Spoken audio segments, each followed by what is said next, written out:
Olá pessoal, sejam bem-vindos e bem-vindas a mais um dos nossos vídeos sobre análise e ciência de dados. Eu sou o Lisandro Bulatif e ministro as aulas nos nossos vídeos, e hoje eu resolvi sair de trás das câmeras um pouquinho para tratar de um assunto muito importante quando nós falamos de análise de dados. Análise, ciência de dados, enfim. E com isso também nós vamos dar início a uma nova série em paralelo com os nossos tutoriais de NIME, QGIS, Postgres e outras ferramentas que nós vamos utilizando para análise e ciência de dados.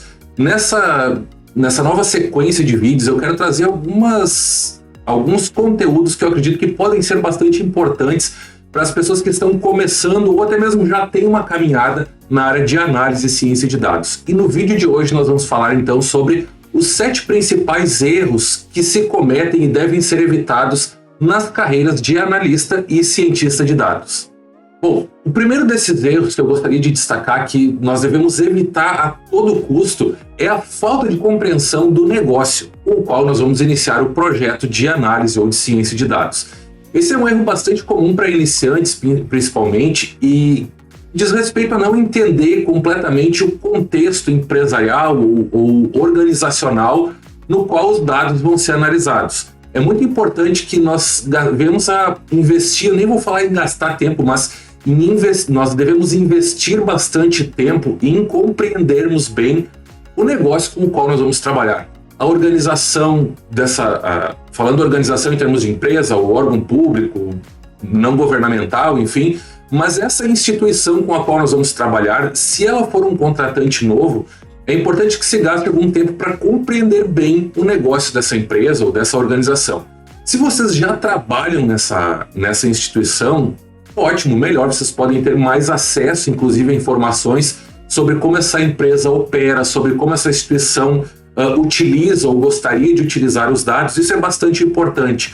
O que eu diria para novos contratantes é que vocês invistam tempo em duas coisas. Primeiro, pesquisar o básico na internet, né, seria o ponto de partida. Pesquisa na internet, no site da empresa, redes sociais, conversa com pessoas que trabalhem ou tenham contato com essa instituição para entender melhor como é que ela funciona, que tipo de informação é importante para ela.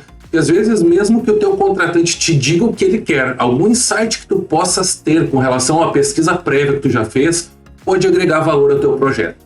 Outro ponto bastante importante é justamente a entrevista. Entrevistar e conversar bastante, trocar bastante informação, procurar absorver o máximo possível de informação com respeito ao teu contratante, a pessoa que está te contratando para que tu prestes o serviço.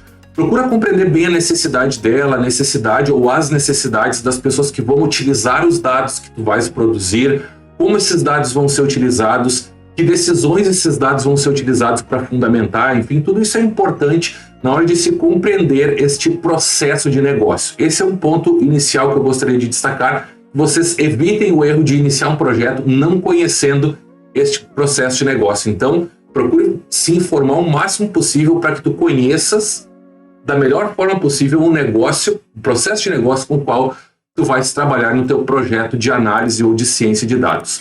O segundo erro que deve ser evitado é o trabalho com dados incompletos ou dados imprecisos. Alessandro, mas isso não diz respeito a mim, eu vou receber os dados e eu vou trabalhar com eles, tudo bem. Mas é importante que antes de tu começar o trabalho propriamente dito de análise de dados, tu faça um bom diagnóstico. Nós chamamos de análise exploratória de dados, ou EDA, Exploratory Data Analysis. Então é importante fazer uma análise exploratória desses dados para identificar a qualidade deles, se tem muito missing, grau de precisão, a granularidade dos dados com os quais tu vai trabalhar. Por exemplo, eles estão individualizados, são agregados por dia, mês, ano, enfim. Isso tudo é importante entender a qualidade desses dados. Você vai trabalhar com endereço, por exemplo, de clientes ou de usuários de um serviço. Esse endereço está preenchido de forma correta, nome de bairro, nome de município, tem uma padronização prévia ou não.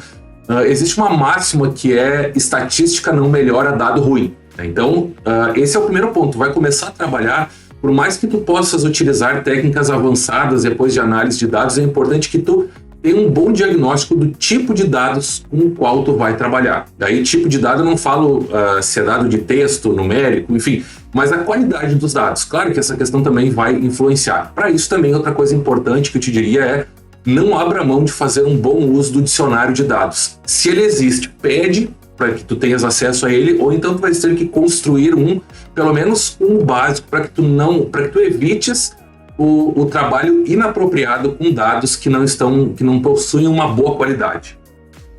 Depois, um outro ponto que eu diria que é um erro a ser evitado é a questão da falta de um processo metodológico por parte do analista. Por mais que tu vá utilizar a tua criatividade, tu tenha vários recursos a serem utilizados, tenha uma familiaridade com diversas ferramentas que tu podes utilizar para o tratamento de dados, é importante que se tenha um processo metodológico, né? Ou seja, a metodologia com a qual nós vamos trabalhar. Seja começando por uma boa documentação, partindo para a limpeza de dados, depois iniciando a parte de análise, depois a visualização, testes que vão ser realizados ao longo do caminho, processo de validação com os clientes a cada etapa do processo, de documentação, de limpeza dos dados. É importante, eu não vou te dizer qual o método certo nesse vídeo aqui, ou qual o método mais apropriado para cada caso. O foco desse vídeo não é esse, mas o foco é te incentivar a criar esse processo. Se tu é muito novo na área, tu ainda vai testar muitas vezes até tu encontrar o melhor caminho para a tua própria metodologia. Mas é importante que tu não abras mão disso, de que tu vá criando uma certa padronização da tua forma de proceder nos teus projetos, até para te ajudar a organizar tudo isso. E, em caso de auditoria, tu tem um processo bem organizado também para responder eventuais perguntas ou questionamentos que sejam feitos com relação à qualidade do teu trabalho, o que é muito importante quando a gente quer também demonstrar essa qualidade para clientes já existentes ou potenciais clientes no futuro também. Bom, um outro ponto que eu gostaria de destacar é um erro bastante comum, que é a falta de comunicação eficaz. E a capacidade de comunicar as descobertas, as recomendações que nós temos de um processo de análise de dados, ela é fundamental para qualquer profissional, na verdade, mas para o analista de dados, para o cientista de dados, tanto quanto qualquer outra área, eu te diria que talvez até um pouco mais importante. Por quê? Porque muitas vezes o analista de dados, o cientista de dados, como ele trabalha com uma área de conhecimento muito específica, não é raro acontecer casos em que ele tem algum insight, ele consiga produzir análises, visualizações de dados, enfim, e para ele todo aquele processo faz sentido quando ele olha para um gráfico específico ou para um dashboard específico. Mas para o usuário final que vai consumir aqueles dados, muitas vezes o que acontece é que aquele dashboard não está muito claro, aquele gráfico está um pouco confuso, enfim, então é bastante importante que se tenha um processo de comunicação em toda a construção das informações. A documentação que é utilizada, por que tais e tais critérios são utilizados, esse processo de comunicação, não somente de anunciação, de anunciar para pessoas o que está sendo feito, mas receber feedback, pegar os inputs das pessoas também que vão utilizar esses dados, que vão interagir conosco, o que é melhor para cada uma delas, como é que nós podemos atender a essas expectativas. Isso é importante que fique documentado e que também nós possamos atender isso ao longo do processo. Então esse processo de comunicação eficaz, ele é fundamental e nós devemos evitar ao máximo abrir mão de um processo de comunicação eficaz. Se não é algo que tu tem muita familiaridade, vale a pena investir um pouco de tempo, algum cursinho, assistir alguns vídeos pela internet para trabalhar essa tua questão da comunicação. Bom, outro ponto bastante importante, que é o nosso quinto ponto, que é uma falha que deve ser evitada, é a falta de capacidade técnica. Lisandro, mas como assim falta de capacidade técnica? Eu conheço ferramentas, enfim, eu conheço algumas ferramentas, eu já posso começar no trabalho de analista. Com certeza, tu pode e deve começar mesmo que tu não domine completamente uma ferramenta, porque muito do processo de aprendizado que nós temos como analistas ou cientistas de dados, ele vem do nosso processo prático de trabalho, não é necessariamente em cursos que nós aprendemos aquilo, vamos chamar assim, os pulos do gato, né? Aquelas sacadas, aqueles insights que são normalmente que fazem diferença na nossa rotina de trabalho, eles vêm da prática profissional.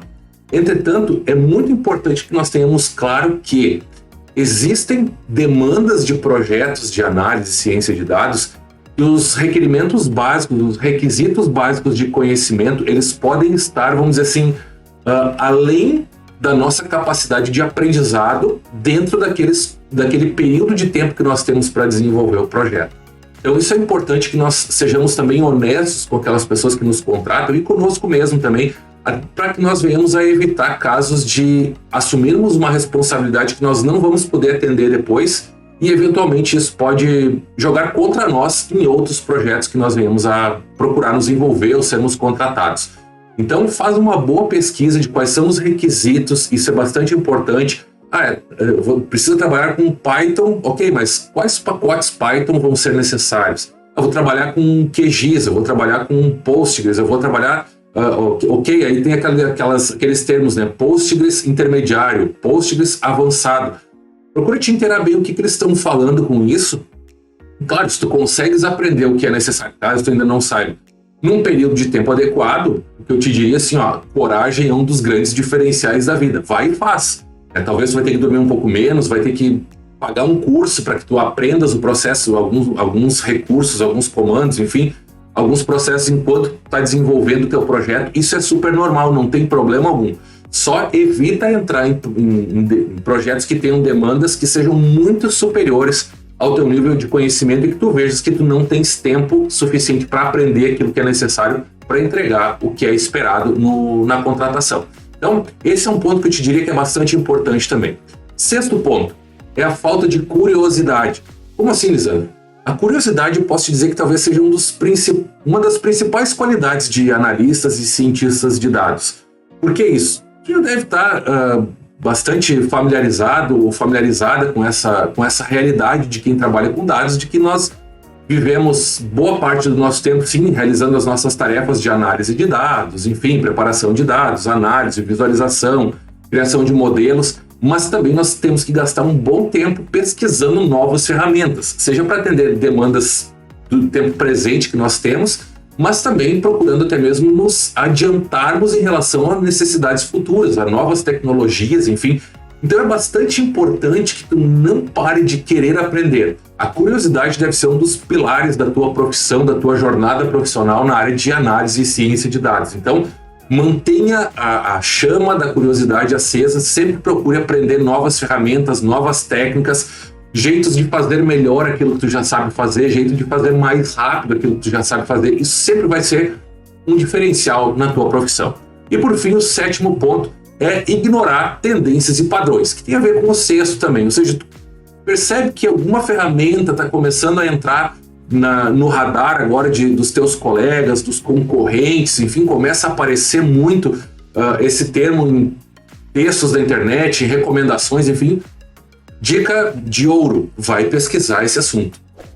Não deixa que o teu concorrente simplesmente venha te mostrar. Claro que nós aprendemos muito com os nossos concorrentes, com outros colegas, enfim, mas percebeu que alguma tendência nova está aparecendo, procura te familiarizar com ela o mais rápido possível. Procura também separar parte do teu orçamento para investir em cursos, para investir em webinars, em eventos que tu pode participar para manter o teu radar sempre ligado e absorvendo conhecimentos e informações de novas ferramentas que tu podes aprender ao longo do tempo. Então, ficar ligado nas tendências e padrões é fundamental na nossa profissão de analista e cientista de dados. Então, finalizando, um resumo, 7 erros a serem evitados. Primeiro deles, a falta de compreensão do negócio. Segundo, dados incompletos ou imprecisos, trabalhar com dados incompletos ou imprecisos. Falta de uma metodologia clara de trabalho.